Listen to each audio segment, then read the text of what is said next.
the epidemic of mysterious cold continues to ravage across mainland China, hospitals are filled to capacity, and elementary schools have suspended classes.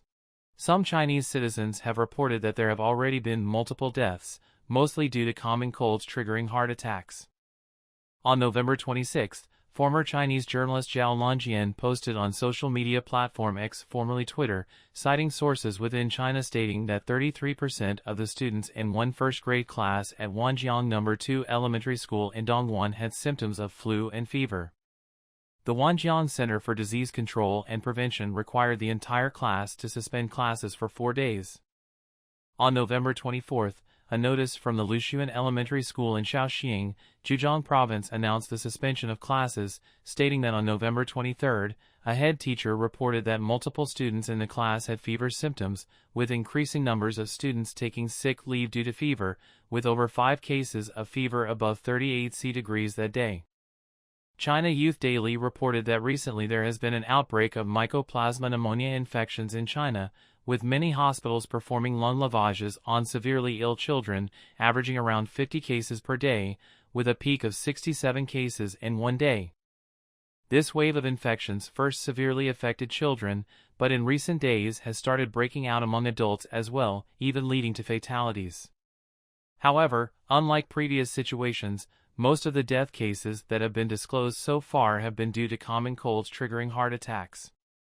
Due to this widespread of this mysterious cold, many schools have been disinfected, showing once again, Chinese media is lying. Hazmat crews disinfect schools, prompting fears of COVID restrictions returning. A recent online video shows multiple workers dressed in thick white hazmat suits, carrying disinfection equipment and spraying chemicals throughout what appears to be school hallways and classrooms. In addition to those in white suits, there are also some personnel wearing black uniforms participating in the disinfection operation. According to online reports, this incident took place on November 24 in Xi'an City, Hebei. Local emergency response teams organized the school disinfection.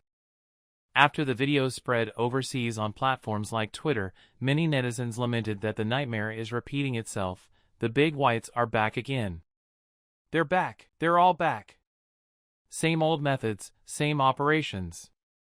Wreaking havoc and disaster for the country and people. After 3 years, the disastrous big whites have risen again from the ashes.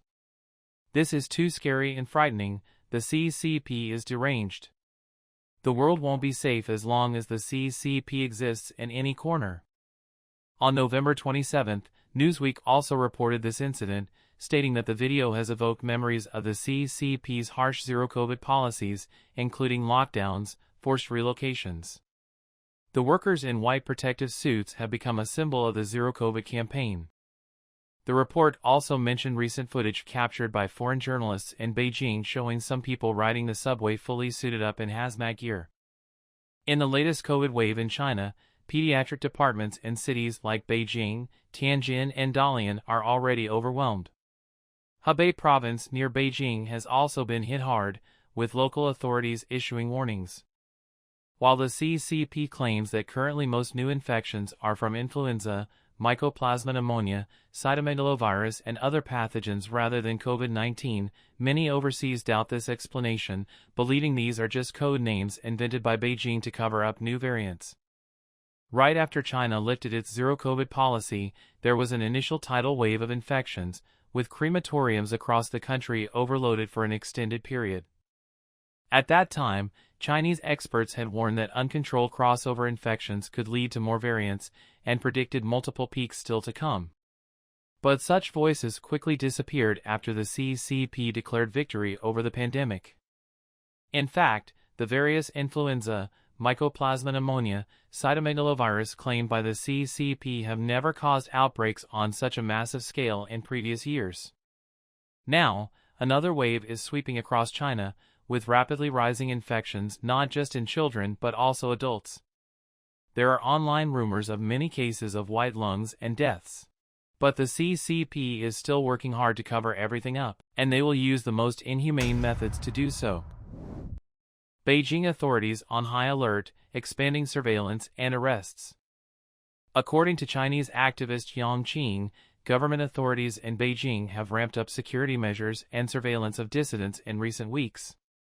He claims this links to unease over the upcoming one-year anniversary of the widespread white paper movement protests against rigid pandemic restrictions. Specifically, Yang details that police units have been stationed at hospitals across Beijing for the past month as a precautionary tactic. Additionally, neighborhood committees and health workers have been conducting home visits under the guise of distributing public health information and supplies. However, Yang believes these visits actually aim to probe residents for potential signs of dissent or plans to organize commemorative protests.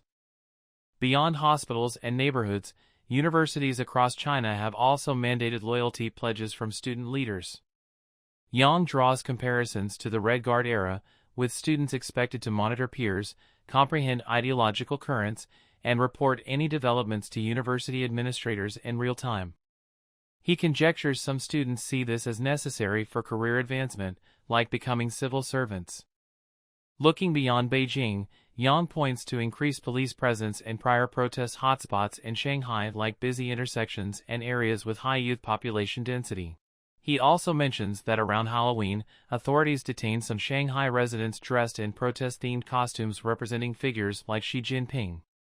However, he focuses most heavily on detailed security ramp-ups in Beijing and the parallels to Cultural Revolution-style student leader monitoring programs.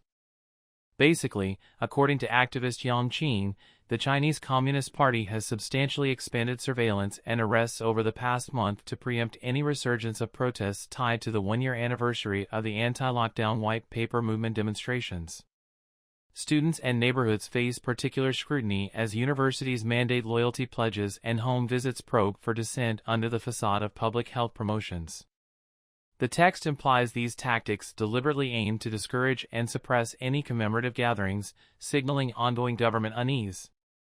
And due to the inhumane treatment of the CCP, the Chinese are fleeing their homeland en masse, running away from dictatorship to the land of the free.